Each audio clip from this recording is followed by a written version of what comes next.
예, 부천시 병 출신 이건태 의원입니다. 지금부터 제가 드릴 질의는 제가 국정원으로부터 제출받은 자료에 근거해서 물어보겠습니다.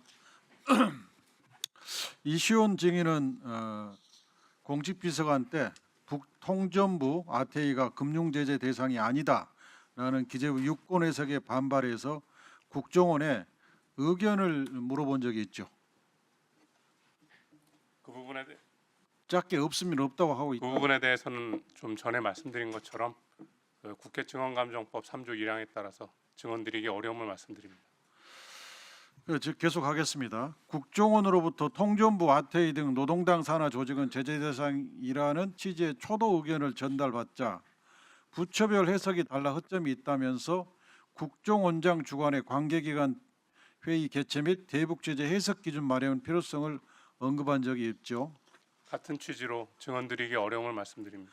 그런데 조태원 전 원장은 해외 출장 중에 이 비서관의 언급 내용을 보고받고 부정적인 반응을 표출했죠. 동일한 취지로 답변드리기 어려움을 말씀드립니다. 국정원 협의가 여의치 않자 증인은 국가안보실을 통해서 대북 제재에 대한 광의의 해석 기준을 마련을 추진합니다. 그 당시 증인은 그렇다면 해석 기준은 안보실에 맡기자.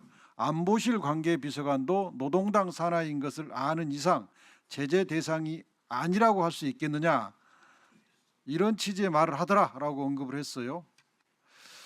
그리고 기재부의 유권 해석 내용과 관련해서 공직비서관실 파견관은 서면으로 국정원에 의견 회신을 요청했고, 황원진 제2차장은 노동당 대북 제재 지정 경과 노동당 통전부 관계를 검토하도록 지시해서 결국 황 전 차장이 검토한 보고서가 이시원 공직비서관실의 파견관에게 전송이 됩니다.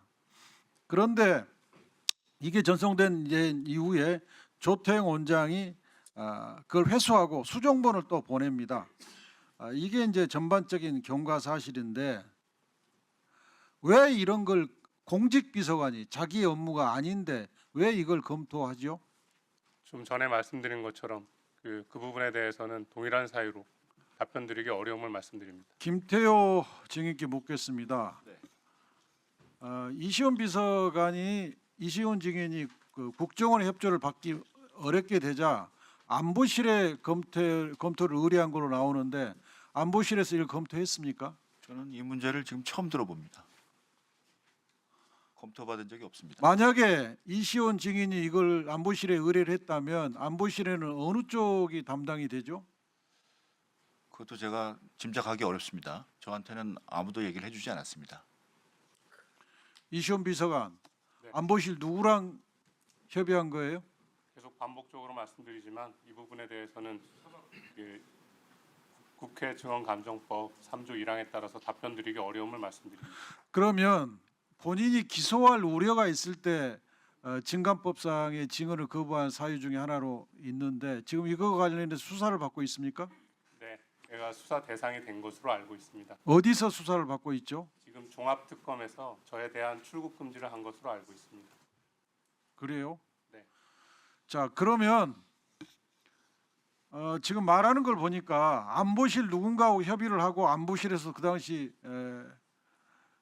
논의를 한 것 같은데, 김태효 증인, 네, 안보실에 본인의 직책이 그때 뭐였죠? 안보 1차장입니다.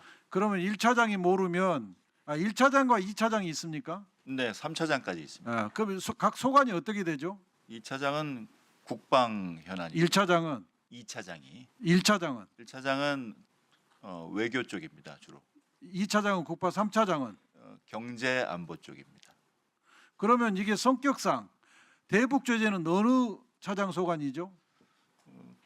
통일비서관일 수도 있고 뭐 군사 문제가 있으면 또 국방 쪽에 있는데 어쨌든 이 문제는 제가 다뤄본 적이 없습니다. 통일 비서관이면 1차장입니까? 2차장입니까? 1차장 소속입니다. 본인 소속이에요? 네네. 혹시 이 문제와 관련해서 기재부하고 협의한 적이 있습니까? 없습니다. 자, 이시원 증인, 네. 그 특검으로부터 소환 연락을 받은 적이 있습니까? 종합특검으로부터는 없습니다. 다른 데로부터 연락이 받은 거 있어요? 종합특검으로부터는 본건과 관련되지 않은 것으로 목요일 날 소환을 요청받은 바 있습니다. 참고인이라고 들었습니다. 네. 네, 이제 본건과는 다른 것으로 알고 있습니다. 이시원 증인. 네. 예.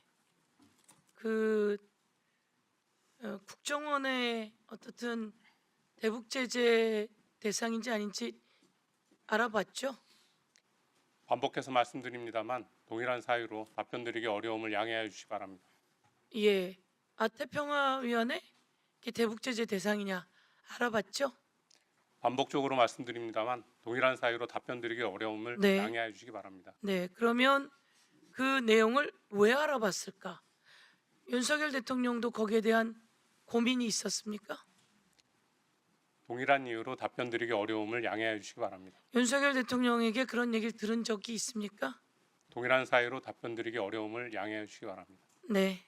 들어가십시오. 네. 네. 정확히 말해주지 않았는데 뭐 내용으로 봐서는 본건과는 관련이 없는 것으로 알고 있습니다. 그러니까 지금 질의가 나오는 사건과는 관련이 없는 것으로 알고 있습니다. 제가 좀 시간이 걸려도 답변드려도 되겠습니까? 사유에 관해서는 들어보시겠습니까? 네. 양쪽 다? 그러시죠 그러면. 예. 네, 제가 출국 금지 처분을 요청하신 특검보가 권영빈 특검보실로 알고 있습니다. 그 부분에 그리고 그 특검보님께서 공식 브리핑에서 지금 종합 특검의 수사 대상이 되고 있는 윤석열, 김건희의 수사에 대한 관여 사건에 대한 그분에 대한 강력한 수사 의지를 공식적으로 브리핑하신 것으로 알고 있습니다. 그리고 그 관계 보도도 다 되었고요. 그런 걸 종합할 때 저에 대해서도 조만간 소환 조사가 있지 않을까 그렇게 판단하고 있습니다. 따라서 그와 관련된 여러 질의에 대해서는 죄송합니다만 국회중앙감정법 3조 1항에 따라서 답변드리기 어려움을 양해해 주시기 바랍니다. 네, 이것과 관련은 없는 것인데 그렇게 우선 판단을 해서 하고 있으니 또 그렇게 답변하신 걸로 하고요. 예, 그리고 특검 범위에 이제 그 대통령이 수사 상황을 보고받고 또 그와 관련해서 지시하고 이런 위법한 내용이 특검 수사 대상에 들어 있어서 그 부분인 것 같다 이런 말씀인 거죠? 그리고 그 수사 대상하고 지금 본특위에서 감사하고 계시는 감사 범위하고 중복이 된다고 저는 생각하고 있습니다. 네, 예, 들어가세요.